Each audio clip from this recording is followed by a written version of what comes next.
Hello everyone, welcome back to the workshop. This video is going to be something a little bit different.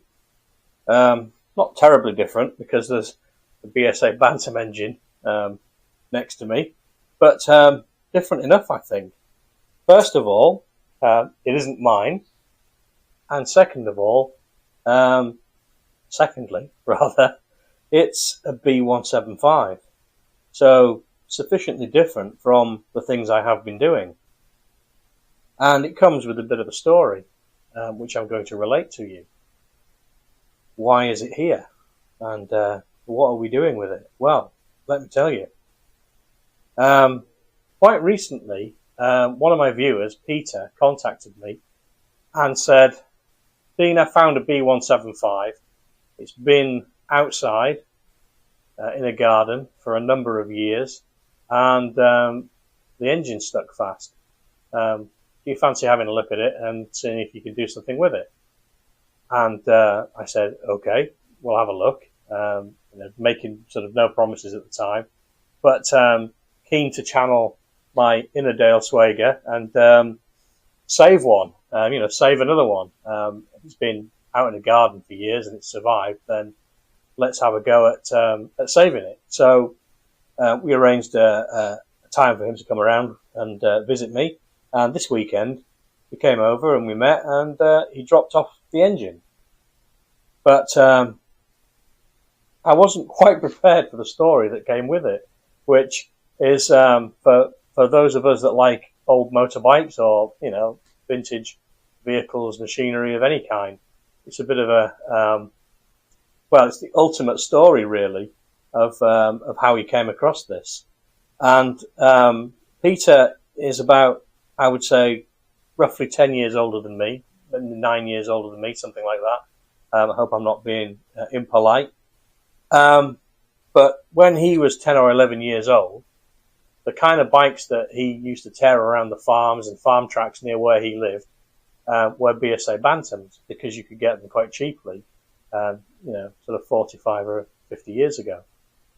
And he had a D1, and his friend had a D7.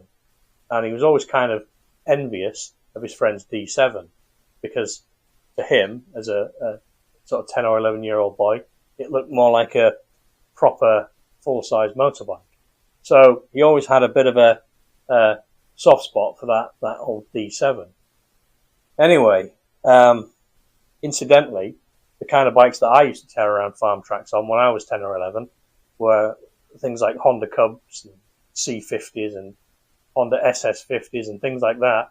The kind of thing that people charge a fortune for now, but we used to mercilessly thrash them because they were worth nothing back then in the sort of mid-1980s.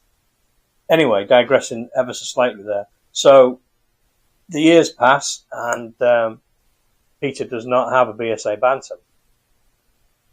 And then his son is all grown up and buys himself a house down in Rochester in Kent, and buys the house from an elderly couple, needs some renovation, needs some work, goes out into the garden, and there's a tarpaulin. And I think you know what's coming, don't you? So he lifts up the tarpaulin and he sees this old relic of a motorbike, and not really being a motorbike guy, thinks, oh, that looks like a load of old junk, and contacts the previous owners of the house and said, look, you've left your motorbike here, do you want it back? And they said, no, you can have it when we don't want it. So Peter's son contacts his father and says, there's this old motorbike in the garden, I'm going to probably chuck it in the skip when the builder's skip arrives. It's just a load of old junk. Peter's ears prick up and he says, what kind of bike is it? And the son says, not really sure. I'm paraphrasing here, this is kind of my take on the story. Not really sure what it is. I think it's a BSA. So anyway, like a bullet from a gun, Peter's down there, and lo and behold, it's not the D7 that he always hankered after. It's a B175. So he gets an extra gear into the bargain. He gets a 4-speed. So, cut a long story short, Peter says to his son, yeah, you're not throwing this in a skip. It's coming home with me. I've always wanted one of these. don't worry about it, I'll take it off your hands. So the bike makes the journey from Kent up to Northamptonshire, which is where Peter lives, about an hour north of me, near the Silverstone racetrack, and gets it back up there and has a good look over it. Now, as far as we can tell, this bike has never had anything done to it, never been apart as far as we can tell, and the tax disc that was on the bike was from 1977. So we have reason to believe that this B175 has sat in a garden in Rochester, Kent, since 1977 and never turned a wheel. And we don't know why. It had 12,000 miles on the clock. Being a B175, the oldest it can be is 1969, which would have made it, 8 years old. The youngest it can be is 1971, which would have made it 6 years old. And I think, from the little bits of video footage that Peter's shown me, it's a 1970. So, 1969, 1970. So, yeah, sort of 7 years old when it was laid up. We don't know why. Maybe we'll find out when we get inside this engine. But if you go to my description page on this video, on this particular video, there's a link to a piece of footage that Peter took when he discovered the bike, or when he went down to visit his son and saw the bike for the first time, resting in its garden. And what a remarkable story. I mean, people talk about they want to find a Vincent or a Buff Superior in a garden, but, BSA Bantam, for me at least, is, just as much, just as exciting as finding one of those exotic bikes. It's a survivor, and hopefully, we can do something with it. So, why is it here? We're going to try and get the engine apart. It is stuck. The piston is stuck.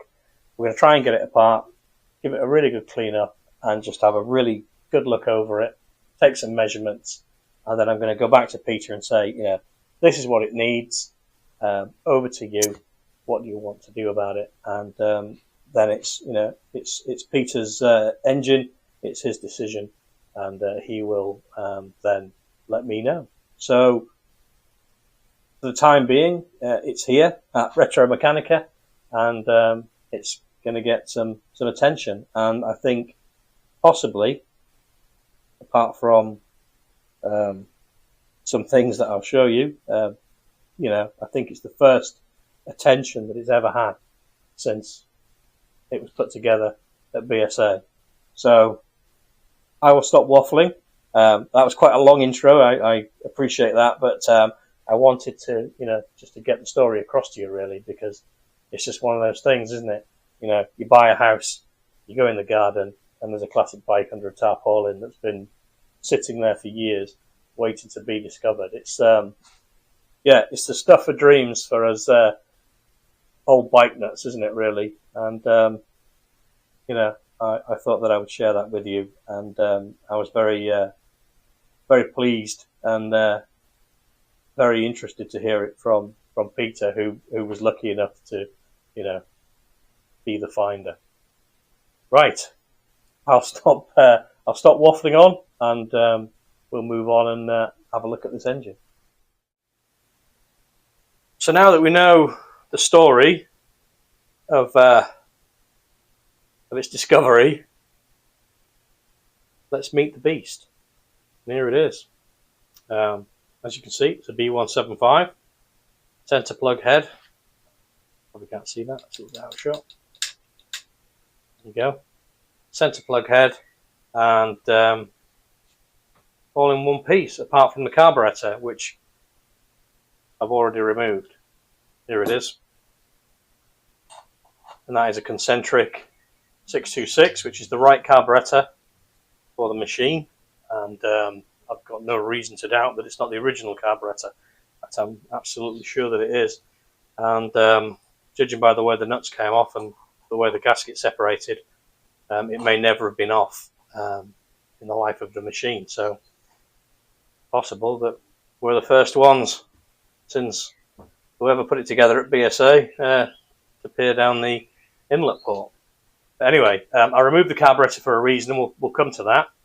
One of the first questions that I asked Peter when he brought the engine over was whether the exhaust had been fitted on the bike, because at that point I hadn't seen the videos, Peter's videos. So he told me that it had. So that kind of factored into my decision-making process, and that's part of the reason why I removed the carburetor. The engine won't turn over at all, as I think we mentioned. Completely solid, seized in the bore. As you can see, it's there's been no cleaning done. Peter took it out of the bike, brought it here, and it's in as found condition. We've got the cable loom there from the alternator stator, and the mounting plates are still fitted here at the back. But before we tear into it, which would be an easy thing to do, just get stuck in, there's quite a bit we can learn just by looking over the engine as it is. So we'll have a bit of a look over before we turn a spanner, or attempt to turn a spanner, apart from obviously I've already removed the carburetor. And yeah, what we could only describe as matter has come out of the carburetor, and we basically got water mixed with old fuel, and yeah, not a very promising concoction, unfortunately. But we will deal with what we find. So, as mentioned, the purpose of this engine being here at the moment is for me to strip it down, clean it up, check it over, measure everything, and then get back to Peter with a bit of a report on its condition and what it's likely to need, and then it's his decision what he wants to do with it, how far he wants to take it, and indeed whether he even wants to move forward with it. So let's have a bit of a look around. We've already looked at that, haven't we? So why did I remove the carburetor? Well, let's have a look. We'll do that first. So I'd asked Peter whether the exhaust had been fitted, and it had. And if you think of the exhaust port, it generally points downwards. Certainly on this engine it points downwards, and the exhaust is quite a convoluted route for moisture to get into the engine. Certainly for any quantity of moisture to get into the engine. You can get condensation, you can get damp, but for an actual flow of water to go up the tailpipe and then around the exhaust downpipe and into the exhaust port and uphill into the engine, generally you'd have to have some level of submersion for that to happen, and that hasn't happened. We know that. However, carburetor is a fairly short and direct route into the engine. If you think about it, you've only really got a couple of inches there, and the water's in, and if the air filter gets sodden, or if there's no air filter fitted, you've got you cut away here on the slide, moisture can get straight past that, and as I say, it's a fairly short journey into the engine.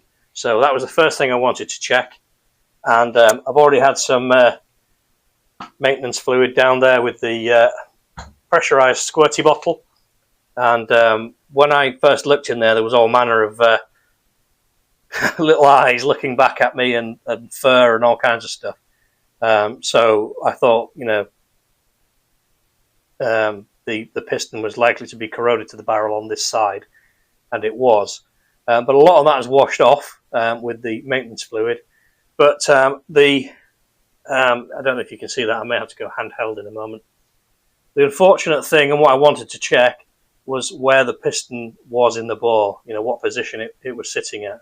And unfortunately, it is quite a way above bottom dead center, which means there's a gap between the piston and the bottom of the port. And that obviously is a route for moisture to get into the crankcase. And if I just move the torch around a little bit like that, I know you can't see, but I can see the white furry deposits of corrosion on the opposing crankcase mouth. So that tells me that we've had some water in the crankcase at some point. How much, I don't know, and for how long, I don't know. But you know, with this engine being sitting around since 1977, Jubilee year, I remember it well. Yeah, possibly that's possibly the first sign of not terribly good news, but we won't be pessimistic just yet. We'll carry on. So the next thing I wanted to know was if we've got a seizure in the barrel, have we got sort of free movement anywhere else? The sprocket turns freely. That feels actually quite nice on that main shaft. And we've got first gear. We got second. We got third. I think we got fourth as well there, all in one go. Oh no, there's fourth. So we've got all 4 gears. Get it back into neutral. There we go, back into neutral. So we've been up and down the box and everything seems free in there. So a bit of good news. That's what we like. Coming around, we're getting a bit of history of the bike's use in the past. We've got a condenser screwed to the outside of the points cover, and we've got wires disappearing inside the points cover and emerging from. So at some point, someone's changed the condenser. They didn't want to mess around with the points back plate, possibly didn't want to change the timing, so they've just slaved what looks like a car type condenser onto the outside, just slaved it in with wires. No doubt that got them going, and temporary fix became a permanent fix because, you know, if it was running, then no reason to mess about with it. And I can see by that screw there that's quite worn that the points cover's probably been off quite a few times. But the rest of the screws don't look too bad. So we may well be the first people to go inside this engine in over 50 years. Who knows? We may not be, but it's just possible we may be. So the spark plug is loose because Peter did spray some maintenance fluid down inside the bore to try and free it up. But unfortunately it hasn't worked, but not to worry. We'll see what we can do. So I've tipped it over because I'm going to have a look for the casting numbers on the crankcases. I've got absolutely no reason to believe that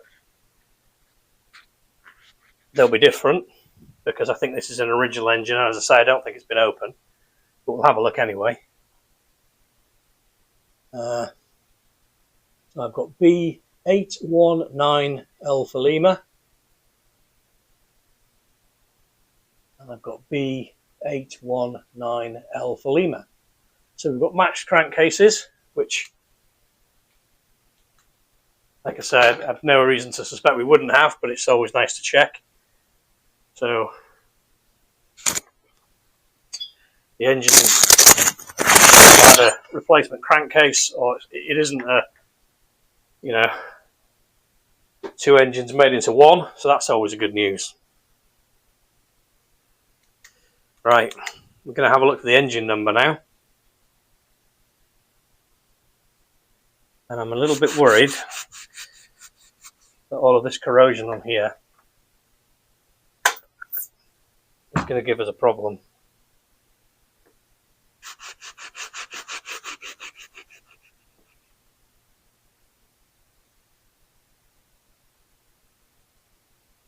Okay, so I can see B175,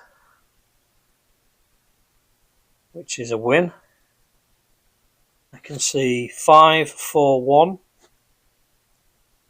It looks like X0 or XD. And then there's another digit in between XD. It could be YXD. And I think it's XD 17541. XD 17541. So that's good. And what I'll do is I'll send an email to Peter and see if he can find the frame number, which should be on the near side bottom engine mount at the front. And we can get those numbers checked with the club register against the original BSA dispatch sheets, and that will help with claiming the registration number back for the bike later on. And that's good. That's good news. I was a little bit worried that we might not be able to read that, but yeah, I think that we've managed it, which is good news. So we've learned a little bit about our engine. We've learned where it likely, where the moisture likely got in to seize it. We know the gearbox is free and all the gears select, so that's good news. We've not been under the alternator cover yet, so we don't know what's going on in there. Obviously ditto with the clutch, and we've got some evidence of a repair carried out, the condenser, a bit of a running repair, which adds to the history a little bit. The previous owner, I wonder if he did it in the pouring rain at the side of the road. You never know, do you? People used to carry things around like that in tool rolls back in those days. I mean, you don't have to bother nowadays, do you? But yeah, people used to carry points and condensers and things like that around in their in the tool rolls, just in case, just in case fate struck in the pouring rain at the side of the road. But yeah, anyway, that's helped us out quite a bit. We know a bit more about it, so we will make a start on I think cylinder head. We'll get that off, and we'll do some more squirting in various orifices and see if we can't free off the piston barrel, and hopefully make a start on getting stripped down. Right, I just thought I'd give you a quick view down the inlet port if I can get the light in the right place. Just going handheld. You can see the piston there. You can see some corrosion marks on it, and that was all very furry before I washed it out with the high pressure spray, the maintenance spray, and I think you can just see there the bottom edge of the piston. It's quite dark. It's difficult to get the light and the camera in the same place. They're fighting for space, but yeah, you can just see the bottom of the piston. You can see that there's a void there into the crankcase, which could be our undoing. We will see. We'll take the crankcase drain plug out shortly and have a look if anything comes out, and just hope for the best, really. While we're handheld, I'll just take you on a bit more of a tour, a bit more of a close-up. Some light in there. There's the sprocket and the clutch lifter, and I don't know if you're going to be able to see. Very pitted here on top of the crankcase. The camera probably won't pick it up, but you might just be able to see 175 there, sort of middle of the shot there. So yeah, just about make out the numbers, but just about is good enough as long as they match up with the data that is on record for it. So just give it a quick spin around.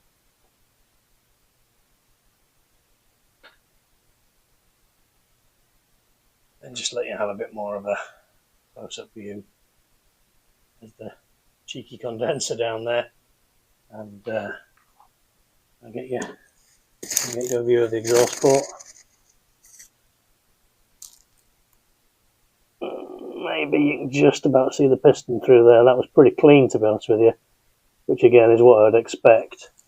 I think there has been some little bit of rusting there.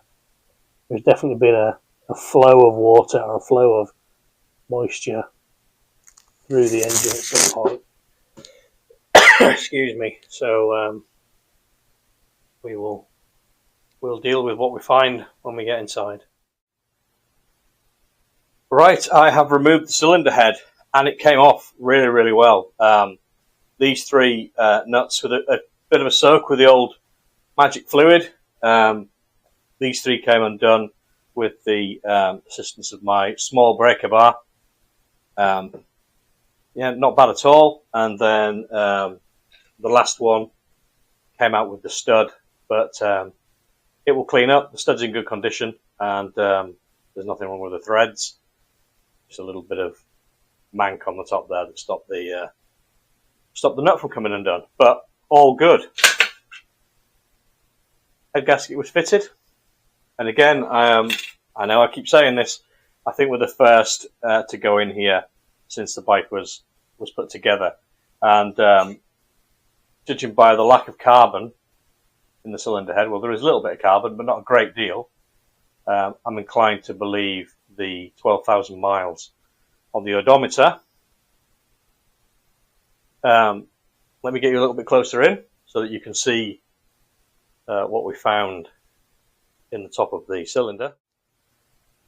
Okay, so hopefully you can see that reasonably well.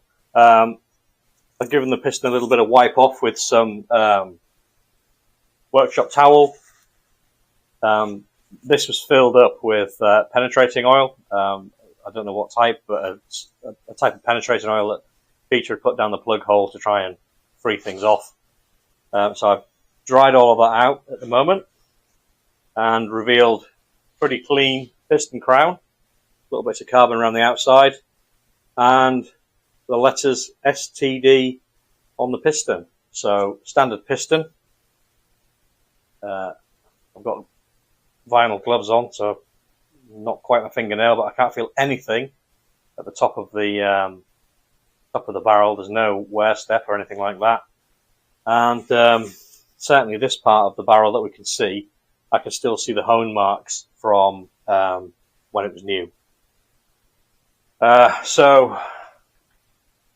I've had a little bit of a scrape around because there was some fairly visible corrosion deposits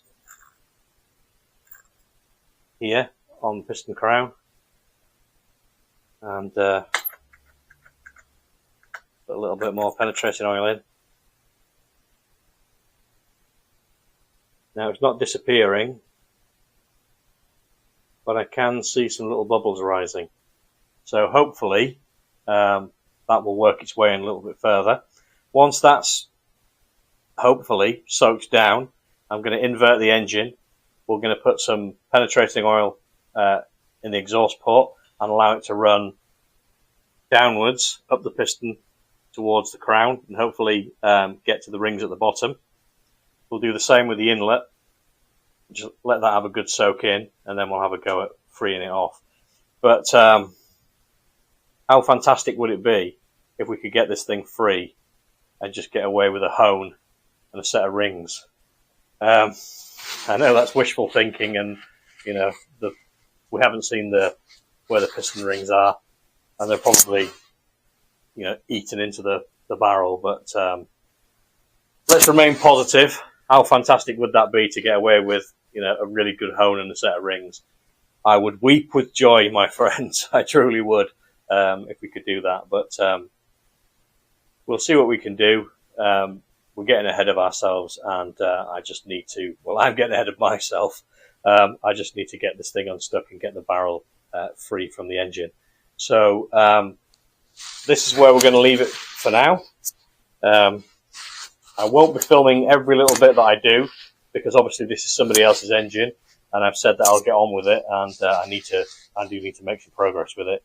But I'll film any sort of poignant or what I feel to be important parts and share it with you. And I think it'll be good for the owner, for Peter, because obviously he's not here, and I think it'd be good for him to see his engine come apart and to almost be there as it comes apart, it being his engine, and the bike being his new pride and joy. So I'll leave it for there, and we will come back when I've done a bit more.